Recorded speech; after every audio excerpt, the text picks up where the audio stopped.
What would it take to convince you to move from the city to a rural area? And why am I even asking that question?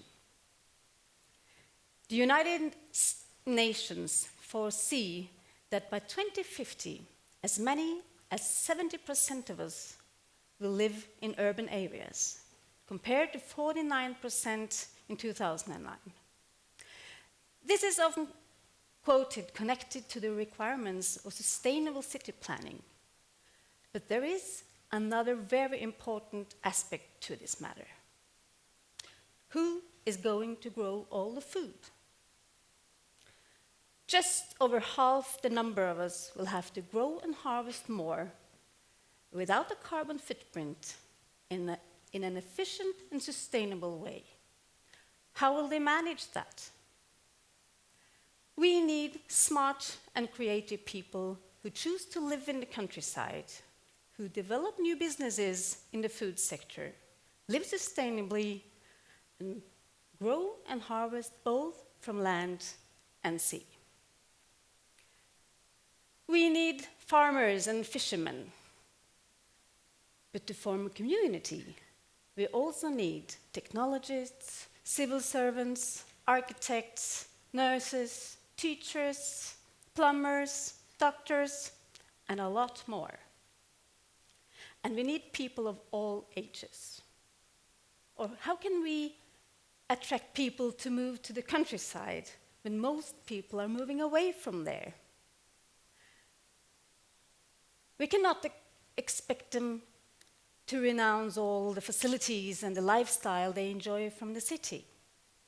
So we have to upgrade Bygda, the countryside.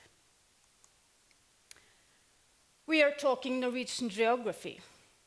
Bygda is not like a traditional village in France, Italy, or Germany with several thousand inhabitants living in a densely built area around a church, just a 15-minute drive away from a larger city. The Norwegian Bygd is more like Stokkøya, where I live. Stokkøya is an island with 280 people spread over 17 square kilometers. The nearest city is Trondheim, and it takes us 3 hours to get there by car, including a ferry ride. Public transport is almost non-existent.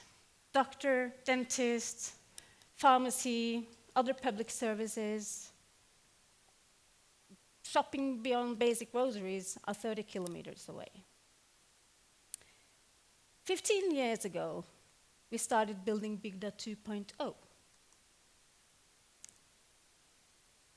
A living laboratory of a community that cater for modern people's needs, with the tools of nature, architecture, food, art, and music. We make a local ecosystem and create a place which some people want to visit as tourists and where some people want to live and work for longer or shorter periods. How do we do that? First of all, we create places where people can meet. People need people. They need different types of places to gather. Formal, informal, personal, professional, day and night, weekends and weekdays, summer and winter, and with the standards they are used to from the city. If you appreciate an artisan bakery next door, a restaurant with delicious food, a bar with live music now and then, a cool working environment with the digital tools you need, you don't want to live without it. In most rural places, you will not find such things, but in Bygda 2.0, you will. We have built the Bygda Box, a multifunctional building that contains a co-working space, a maker space, an artisan bakery with a cafe, a concert venue, meeting and conference facilities, a venue for weddings and other celebrations, artist in residence, and more. Contemporary architecture is crucial. The building looks spectacular and is located right by the sea. It's built on circular principles, and many of the building materials and the interiors are leftovers from other new building projects or reused from demolished buildings in our region. 3 years ago, the Bygda Box was awarded a prestigious prize from the government. The jury called it a role model for how small places can use architecture to build on their peculiarities, create belonging and unique experiences, and a great example for how buildings can give a cultural, social, and economic boost to Bygda. But at the end of the day, the success of Bygda 2.0 is its people. When we started planning the Bygda Box, we weren't sure where it would lead us. But we had one wish on the top of our list: an artisan bakery. Who can resist the flavor of coffee and a freshly baked croissant in the morning? So we built a bakery. But we had no baker. A professional baker came to stay for a month, and he taught the Syrian refugee Ibrahim how to bake. Ibrahim made the bakery so popular that we needed more bakers. We convinced 2 young Italian bakers who lived in London to come and work and stay during a summer. And we got them hooked. Nature and the friendly community inspired them.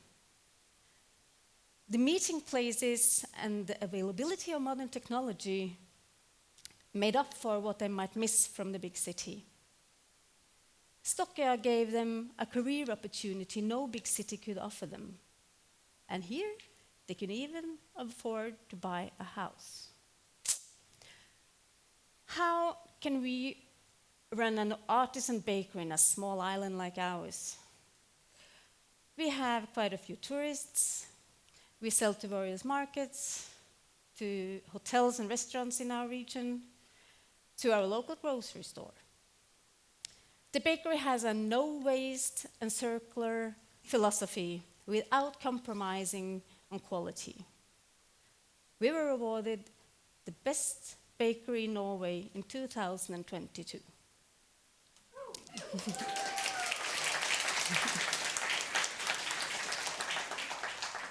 The Bygda Box also has a co-working space, a co-working space for professional who lives at Stokkøya but has their office jobs in other parts of the country. Here, they have the necessary digital tools but can still be a part of a working community as opposed to be sitting at home alone. We have a journalist from the regional newspaper, a designer who has his company in Oslo, a freelance filmmaker, a teacher who develops online tools, a business developer, and an IT developer who works for a governmental company based in the north of Norway. And we have space for digital nomads. They all work for different organizations, but they inspire each other and they share knowledge. They are a working community. Food and food systems are crucial. Farmers and fishermen, the number of farmers and fishermen is decreasing. We need to attract next generation food producers to secure our food supply. And the meal as a social gathering is also important. We have a bar and a restaurant that attract people from other places as well. And for those who travel and want a place to sleep, we have a hotel. Cultural activities are the community campfire generating collective memories. We arrange many concerts throughout the year, and we also have international artists in residence, which is a win-win situation. The artists bring new perspectives to the community, and living in the countryside give the artists new perspectives. Whether it's permanent or for a shorter stay, your home is your castle. The Norwegian weather conditions make us spend a lot of time in our homes. Therefore, it must be a good place to be. We are building a neighborhood with houses on great locations, with contemporary architecture and direct access to nature. Go diving, kayaking, or sailing from your doorstep. Hike the mountains hunting for mushrooms, or just stay inside, watch the roaring sea in an autumn storm. Enjoy the starry skies and the spectacular northern light from your bedroom window.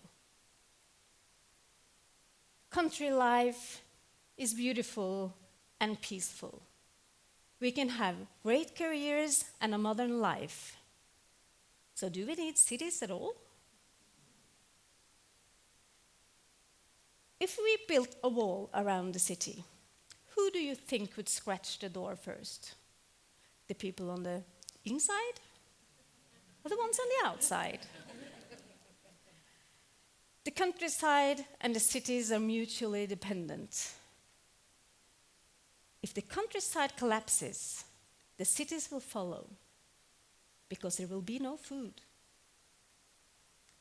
But the countryside cannot do without the cities either, because they provide important services like hospitals, institutions for higher education, a wide range of culture, shopping, and cutting-edge expertise in different sectors.